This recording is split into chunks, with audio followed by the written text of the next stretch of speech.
Thank you, aloha, and I'm so glad to be with all of you today. We have heard over and over again about the importance of inclusivity, and these meetings are giving our community a great opportunity to be in meetings that are very inclusive.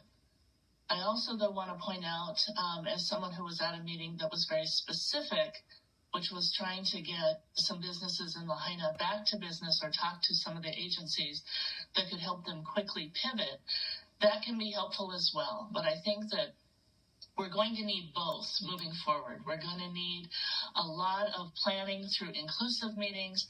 And when we get back to rebuilding and getting things back moving forward as quickly as possible, we're going to need very targeted and specific meetings to push through the issues.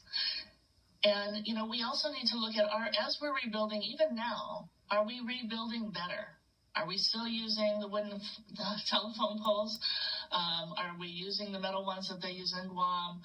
As we put communications back, are we deploying more Wi-Fi that is movable and changeable, or are we putting in more overhead lines? We've got so many issues that we're trying to tackle all at once. And right now, I think the key issue is we've been trying to help get businesses back to business, and now we're allowing people to get back in to see their businesses and their homes. And thankfully, everybody's going to be given the appropriate protectionary gear, so that's going to be a huge help, and we're grateful for that. There are still so many communications issues. And let's just start with the very first one. Every time we make an announcement, we really should be talking to those who've been displaced about housing. Every time somebody says something about a reopening date, or whether a meeting's going to be held, or what's going to transition on the housing plan, people are scared to death about housing. And we need to get really clear on that plan now. They're very worried about any opportunity for reopening, like the Maui Invitational, just the October 8th date, any new projects that come up. So we need to start talking and, surveying those who are displaced, because we're hearing things across the board. Many are saying they're afraid to move outside of Lahaina because they're afraid they may never return. And so they don't want to move outside of Lahaina, so they want solutions in Lahaina. Some are saying it's too hard for them right now.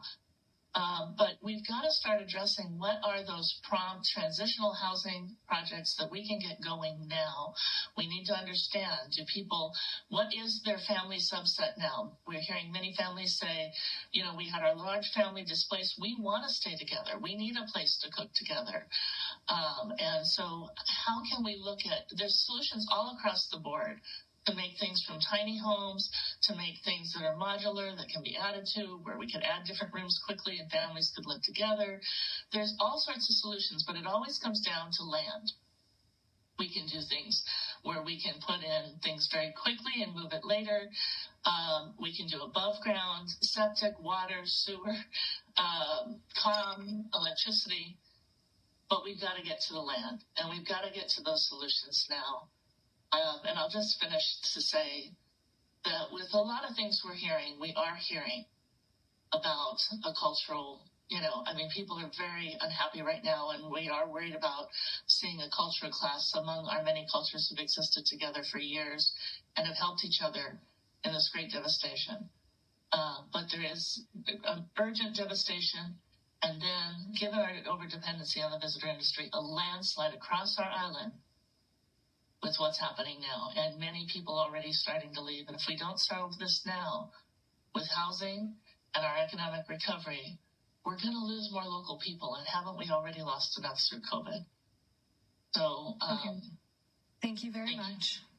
Thank you. Members, any questions for our testifier? No, seeing none. Thank you very much, Ms. Tungak.